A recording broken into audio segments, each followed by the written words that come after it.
Bismillahirrahmanirrahim. Assalamualaikum warahmatullahi wabarakatuh. Halo anak-anak kelas 8A, B, C, D, F, G, H, I, J, K, L. Kembali lagi dengan saya Bu Maya dalam mata pelajaran Ilmu Pengetahuan Sosial. Sehat-sehat ya kalian di rumah. Nah, dalam pertemuan kali ini Bu Maya akan memberitahukan kisi-kisi PTS untuk pekan depan kalian mengisi PTS-nya. Adapun yang akan dibahas dalam video ini yaitu ada teknik pengisian PTS dan ada pembahasan soal. Jadi dua macam itu ya. Nah, ini dia teknik pengisian PTS. Yang pertama, jumlah total soal ada 30 soal, yaitu 25 uraian singkat dan 5 soal uraian panjang. Udah jelas ya total soalnya. Yang kedua, soal uraian singkat diisi dengan sesingkat-singkatnya, cukup satu kata atau dua kata saja. Nah, jadi ibu sarankan untuk mengisi uraian singkat jangan terlalu banyak kategori. Maksudnya misalnya mau pakai titik, mau pakai koma, atau enggak pakai prolog sebelum ngisinya, gak usah. Berarti kalau uraian singkat itu memang diisi secara langsung jawabannya, kata kuncinya ke situ tujuannya. Misalnya isinya Indonesia, ya udah langsung ketik Indonesia, nggak perlu pakai sebelumnya pakai negara dulu misalnya negara Indonesia, nggak usah, tuh ya. Jadi langsung aja to the point ke kata kunci jawabannya. 3. Diusahakan dalam soal uraian singkat tidak salah menulis kata ataupun huruf, harus sesuai dengan jawaban dari sistem Google Form ya. Misalnya jawabannya Indonesia, tapi kalian ngetik Indosiar misalnya, udah itu masalah. Walaupun salah huruf, segimana salah hurufnya tetap tidak bisa dibenarkan ya. Jadi itu harus mengikuti, kunci jawaban kalian harus mengikuti sistem dari Google Form. Yang keempat, untuk soal uraian panjang harus diisi dengan diketik, tidak boleh di copy paste dari Google. Nah, kalau yang copy paste dari Google itu akan ketahuan, akan kedeteksi. Jadi Bu Maya mohon pergunakan tangan kalian untuk mengetik aja untuk uraian panjang ya. Makanya harus benar-benar dihafalin poinnya apa ya. Jadi gak boleh copy paste dari Google lalu ditempel di jawabannya. Oke? Selanjutnya ada contoh mengisi soal PTS. Nah, ini ibu ambil salah satu soal. Negara anggota ASEAN yang memiliki wilayah terluas di Asia Tenggara adalah titik-titik. Nah, kan jawabannya Indonesia ya. Di situ ada 3 pilihan, tapi bukan berarti nanti pas PTS ada pilihannya, enggak. Ini cuma pilihan mengetiknya aja ya. Yang pertama coba lihat kalian. Jawabannya Indonesia tapi menggunakan huruf besar semua, huruf kapital semua gitu, tapi tetap namanya jawabannya Indonesia. Yang kedua, jawabannya juga sama tapi dengan menggunakan huruf kapitalnya di depan doang, i-nya aja yang besar, selebihnya huruf kecil. Dan yang ketiga, jawabannya juga sama Indonesia tapi menggunakan huruf kecil semua ya. Nah, jadi gitu, tergantung kalian mengisinya mau menggunakan huruf seperti apa, yang jelas tidak salah huruf atau typo. Oke? Selanjutnya kisi-kisi PTS. Nah, ini dia poin-poin penting yang harus kalian hafalkan. Kalau bisa sambil dibuka buku LKS-nya sekarang, sambil ditandain yang mana aja nih yang harus dihafalin. Yang pertama, anggota ASEAN dan terbentuknya ASEAN. Oke, ibu ingatkan lagi, anggota ASEAN terdiri dari 10 negara. Walaupun di kawasan Asia Tenggara itu lebih dari 10 negara, tapi yang masuk ke anggota ASEAN itu hanya 10 ya. Kemudian di poin yang pertama tuh nomor 1.1, tanggal masuk negara anggota ASEAN. Silahkan kalian cari tahu tanggal berapa setiap anggota ASEAN itu masuk ke dalam organisasi ASEAN ya.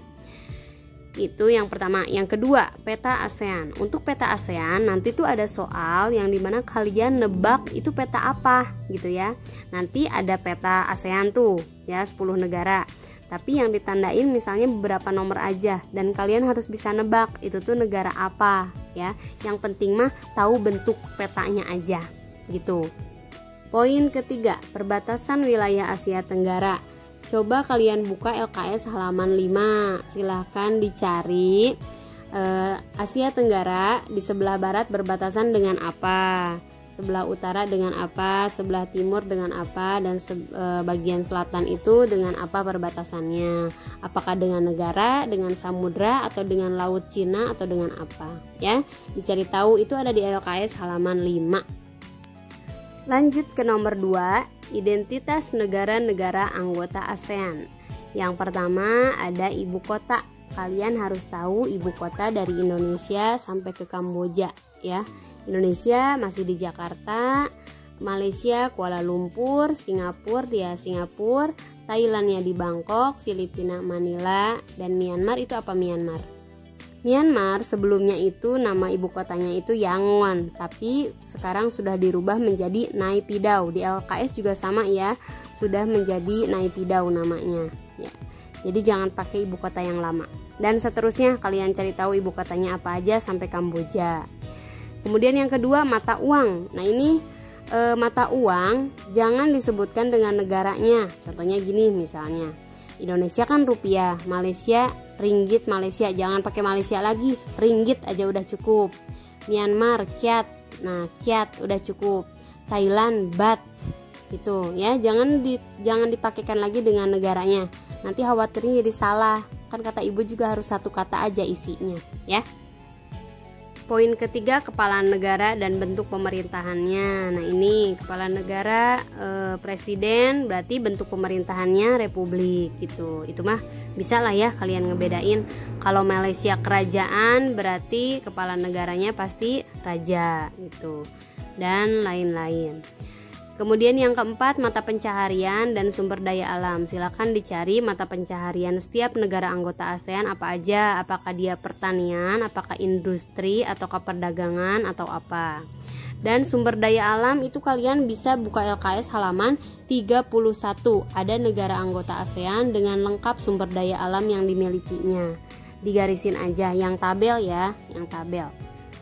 Yang nomor terakhir, interaksi antar negara anggota ASEAN. Yang pertama, faktor pendorong dan penghambat kerjasama. Ada di LKS halaman 25. Faktor pendorongnya seperti apa? Kenapa ASEAN bisa kerjasama? Ada faktor pendorongnya. Kenapa ASEAN tidak bisa bekerja sama? Karena ada faktor penghambatnya. Silahkan digarisbawahi yang LKS halaman 25. Poin kedua, bentuk-bentuk kerjasama ASEAN. Nah, dalam bidang apa aja sih ASEAN itu kerjasama? Bidang sosial, bidang politik, bidang budaya, bidang pendidikan, dan bidang ekonomi, ya. Jadi ada 5 bidang. Nanti tuh kalian cuma nebak itu tuh salah satu contoh kerjasama dalam bidang apa gitu. Misalnya Indonesia dan Singapura melakukan pertukaran pelajar mahasiswa misalnya untuk mengikuti perkuliahan di antar negara masing-masing misalnya. Nah itu kalian tebak. Salah satu contoh di atas adalah bentuk kerjasama ASEAN dalam bidang titik-titik. Nah kan jawabannya udah jelas tuh, pasti bidang pendidikan. Atau enggak misalnya Indonesia menjadi tuan rumah pada festival kesenian ASEAN. Nah kalau kalimat kesenian kan udah jelas, oh pasti bidang budaya ini kerjasama ASEAN-nya, ya. Pokoknya kalian harus tahu contoh-contohnya aja yang penting mah. Jadi bisa nebak itu tuh dalam bidang apa kerjasamanya. Seperti itu ya. Oke, poin yang terakhir, dampak dari adanya MEA atau Masyarakat Ekonomi ASEAN. MEA adalah salah satu bentuk kerjasama ASEAN dalam bidang ekonomi yang dimana tujuannya untuk memenuhi kebutuhan ekonomi masyarakat ASEAN. Nah, bisa lewat perdagangan. Misalnya Indonesia menjual apa ke Singapura dan Singapura juga menjual apa ke Indonesia.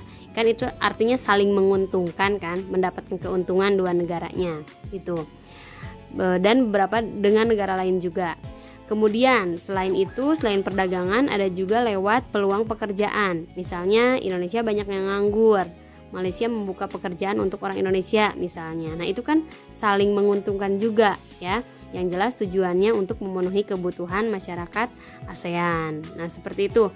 Tolong kalian cari tahu setelah ada MEA itu dampaknya seperti apa. Apakah lebih bagus ASEAN ataukah lebih membantu ASEAN? Nah ya, cari dampak dari adanya MEA itu seperti apa. Baiklah, kisi-kisinya sudah Bu Maya sampaikan. Sekarang kalian tandain di LKS mana yang harus dihafalkan, poin-poin yang tadi Bu Maya paparkan ya. Nah, ditandain. Mudah-mudahan minggu depan kalian sehat dan bisa semuanya ikut PTS dengan lancar dan baik ya. Amin ya robbal alamin. Terima kasih. Hanya itu aja dari Bu Maya. Assalamualaikum warahmatullahi wabarakatuh. Sampai jumpa.